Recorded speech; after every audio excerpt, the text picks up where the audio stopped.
El 9 de abril de 1948 cambió para siempre la historia de Colombia. El asesinato de Jorge Eliezer Gaitán desató el Bogotazo, un estallido de violencia que marcó el inicio de la violencia y dejó a miles de muertos. Acá tenemos a una persona conocedora de la historia. Me llamo Mario Alejandro Rico Díaz y soy de la ciudad de Bogotá. Nací el 11 de julio de 1955.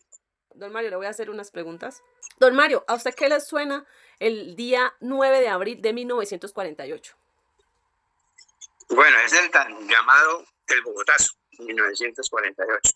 Esto debido al asesinato del doctor Jorge Eliezer Gaitán. Eso pues él era, como bien todo el mundo sabe, era un abogado, un político, defensor de las clases obreras menos privilegiadas. Y se ganó el cariño del pueblo. Tanto así que lo llamaron el caudillo del pueblo. ¿Qué contexto político había en Colombia antes del 9 de abril de 1948? Colombia vivía una división de partidos, liberales y conservadores. Pues como estaba, le tocaba pues al partido conservador, estaba el doctor Mariano Ospina Pérez, era el presidente de esa época. Entonces la gente no le convenían muchas cosas que él hizo en el gobierno, y entonces debido a eso buscaron su presidente, y así fue como todos se acordaron de que el que iba a ser era el doctor José Eliezer Gaitán, cosa que al gobierno conservador no le llamó mucho la atención. Y entonces, claro, eso era contraproducente para ellos.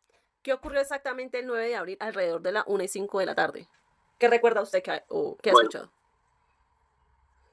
Se dice que el doctor salía de sus oficinas, que quedaba en el edificio Agustín Nieto, ahí en la Jiménez con Séptima. Se dirigía a almorzar como de costumbre, cuando de repente pues, le pegaron 3 tiros.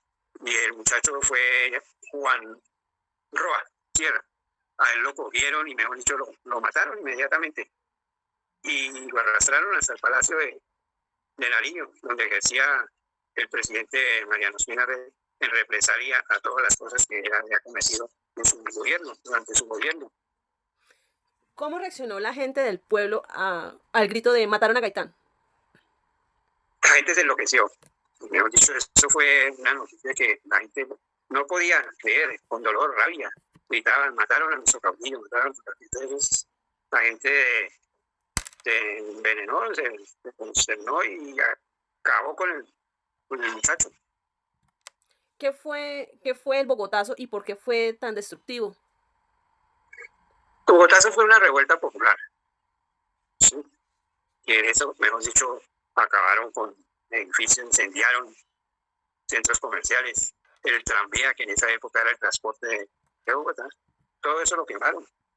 Y fue una explosión de ira acumulada que la gente tenía contra el gobierno de Mariano Ospina Pérez.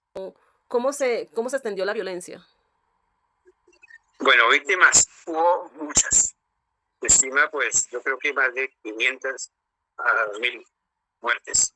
Y eso inmediatamente se trascendió a otras ciudades, Cali, Medellín y Barranquilla. Ahí sí, mejor dicho, eso, llegaron los cálculos de gente muerta y heridos, más de 300 a 400.000 personas. ¿Cuál es la versión oficial del asesinato y qué otras teorías existen que su merced sepa? Este señor Roa era un desequilibrado, era un enfermo, un desempleado, y parecía o decían que era mandado por el gobierno, pero también metieron ahí a la recién creada en esa época la CIA. Entonces, por el momento, el liderazgo de Gaitán no era aceptado por ellos, involucraba a muchos, hasta los comunistas. Pero no, ninguna de esa versión ha sido cierta judicialmente.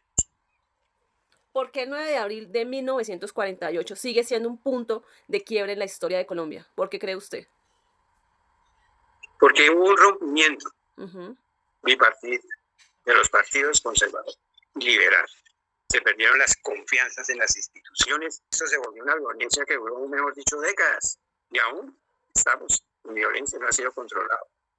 El país, Gaitán, pues representa el sueño frustrado de Colombia de la misma manera justa e igualitaria. Muchísimas gracias, don Mario, por compartir una parte importante de la historia de Colombia. Muchas gracias a usted. El Bogotazo no fue solo un día de furia, fue el momento en que Colombia cambió para siempre. Recordarlo nos ayuda a entender de dónde viene parte de nuestro conflicto armado y la importancia de resolver las diferencias por la vía pacífica y democrática. Gracias por acompañarnos en este recorrido por la memoria histórica de Colombia.